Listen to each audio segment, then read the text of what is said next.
ఏమి రేషామే నా కర్మ ఇలా గాలిపోతా ఉంది. అసలు ఈ షర్మిలతోనే చూస్తా ఉంటే మళ్ళీ ఈమె కొడుకైన నా మేనల్లుడు కూడా రాజకీయాల్లోకి వస్తూ ఉన్నాడు. ఇప్పుడు ఏం చేద్దాం మనం? పిసుక్కోవడమే. ఇక నుండి అమ్మ కొడుకులు ఇద్దరు నన్ను మాటలతో ఏడా పెడా వాయించేస్తే నా పరిస్థితి ఏం గాను? అసలే మా తాత రాజారెడ్డి పేరు పెట్టుకున్నాడు. వీడెంత ముదురవుతాడో ఏమో.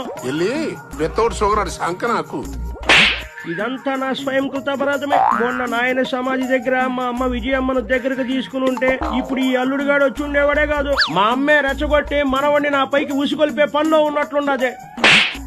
బయట శత్రువుల కన్నా నాకు కొంపలోనే శత్రువులంతా ఉన్నట్లున్నారు.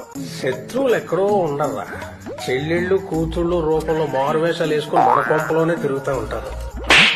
పాతాళానికి పడిపోయిన నా పార్టీకి సమాధి కట్టడానికే వీళ్ళంతా వచ్చినారా ఏమే? చిచే, నా మొహం మీద సీమసీమిడయ్యా. ఇడెవడండి బాబు? ఆ నాన్నే అదమని చెప్పేసుకుంటున్నాడు. ఆయన గురించి ఆయనకు తెలిసినంత మనకు తెలియదు.